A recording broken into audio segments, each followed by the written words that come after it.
Meet పెట్టడానికి కారణం ఏమంటే కళ్ళు లేని మతి చెల్లించిన ఒక వైసీపీ నాయకుడు అనకూడదు. నాయకుడు అర్హత లేదు అతనికి, నాయకుడు అనే అర్హత ఆయన లేదు. ఎందుకంటే ఒకటే వ్యక్తి అంటాను, ఈ వ్యక్తి అనేది మర్యాద ఉంటుంది, నాయకుడు అంటే మర్యాద ఉండదు, వల్ల నాయకత్వం లేదు.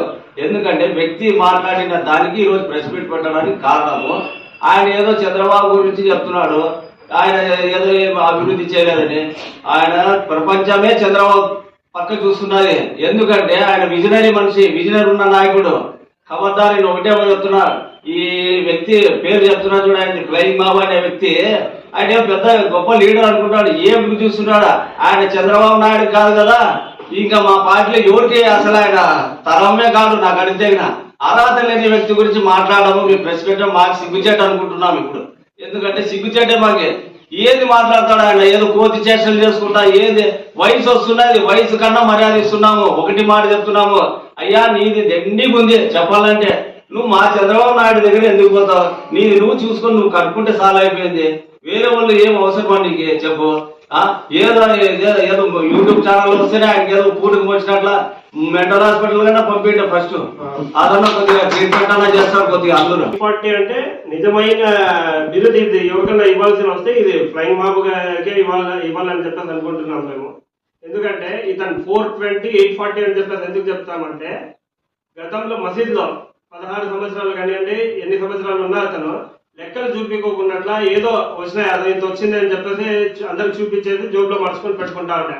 దానికంటారు 420 తనం అని చెప్పేసి. ఆల్రెడీ మన దీంట్లో అంజుమన్లో ప్రెసిడెంట్ గా ఉన్నప్పుడు అతను బొగనాలు చెప్పుకోవడానికి సిగ్గుచెట్టిది అసలుకి. బొగనాలు సప్లైర్ సామాన్యులతో సహా అమ్ముకొని నాతో తప్పైపోయింది, నా ఇవేం లేవు అని చెప్పేసి చేతులు ఎత్తేస్తున్నాడు కదా, దానికంటారు 420 840 అని చెప్పేసి.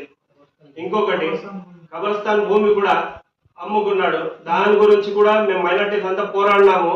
అప్పుడు కూడా జనాలకి అందరికీ తెలుసు నువ్వు 420 840 అనేది అప్పుడు అందరికి అర్థమైపోయింది. 420 840 గురించి నువ్వు మాట్లాడుతున్నావు ఈరోజు. నువ్వు చేసిన పట్టాలు, సర్వే నంబర్లు, పట్టా నంబర్లతో సహా నువ్వు ఎన్ని అమ్ముకున్నావు, ఎన్ని ఫ్రాడ్ చేసినావు అనేది ఆల్రెడీ నేను గతంలో నిరాహార దీక్షలు కూర్చొని నేను ఆల్రెడీ నిరూపించినానది.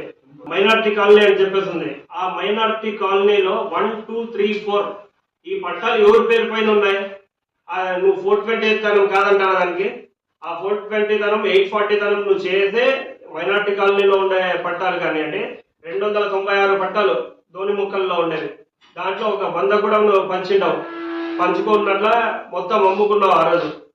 అదే నీకు ఇప్పుడు ఖచ్చితంగా తొందరలో దానిపైన విచారణ జరిపించి అదే 420 లేదంటే 840 నంబర్ నీకు వచ్చేలాగా చేస్తామని చెప్పేసి ఈ సభాముఖంగా నేను తెలియజేసుకుంటున్నాను అందరికీ.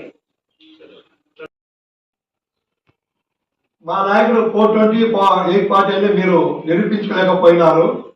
కానీ ఈరోజు మీకు అంటున్నాము, మీ నాయకుడు జగన్మోహన్ రెడ్డి గారు 420 A1 కేసు ముద్దాయి, 28 కేసులో A1 ముద్దాయిగా ఉన్నాడని ఈరోజు గంటపదగా చెప్తున్నాం.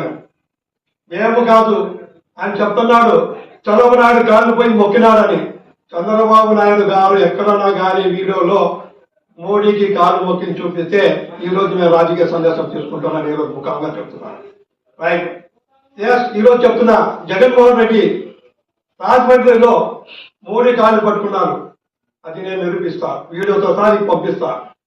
అతను మాట్లాడేది సిద్ధాంతమే కాదు. ఆయన అంటాం పవన్ కళ్యాణ్ గురించి అంటాం, ఆయన పవన్ కళ్యాణ్ కూడా పేరు చెప్పే రావడం లేదు ఉచ్చారించి. పవన్ కుమార్ అంట. పవన్ కుమార్ నువ్వు పేరు లడ్డు పంచి ఆయన పేరు పెట్టినావా అని నేను అడుగుతున్నాను. ఆయన చెప్తావు ఆయన ఏం చేస్తాడు, అది కోతి మాదిరి నువ్వు చేస్తున్నావు ఆ చేస్తాడు. కానీ ఆయన మంత్రి పదవి తీసుకున్న తర్వాత 4300 కోట్లు మన పంచాయతీ రాజ్ శాఖకి కేటాయించినారు. గతంలో రైతుల కోసం 300 స్వతహాగా డబ్బులు ఇచ్చినటువంటి ఘనత ఆయనకి. అభివృద్ధి అంటావు, అభివృద్ధి మా చంద్రబాబు నాయుడు ఏం లేదంటావు.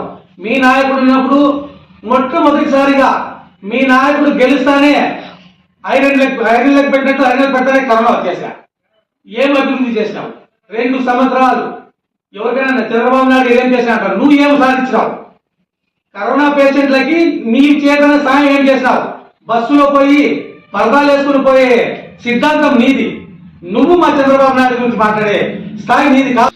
మైనారిటీలకు చంద్రబాబు నాయుడు ఏం చేయాలంటావు? నువ్వు ఎంత మాత్రం ఉద్ధరించినావు? రంజాన్ తోఫా తీసేస్తీవి, దుల్హన్ పక్కన తీసేస్తీవి. నీ యొక్క మైనారిటీలో ఉప ముఖ్యమంత్రి అంజద్ బాషా గారిని చేసింది. అంజద్ బాషా ఏం సాధించినాడు? ఆయన సొంత నియోజకవర్గంలో కడపలో హజ్ హౌస్ ని పూర్తి చేయలేని దుస్థితి మీది. మీరు మా చంద్రబాబు నాయుడు గురించి అభివృద్ధి గురించి మాట్లాడేవారు మీరు.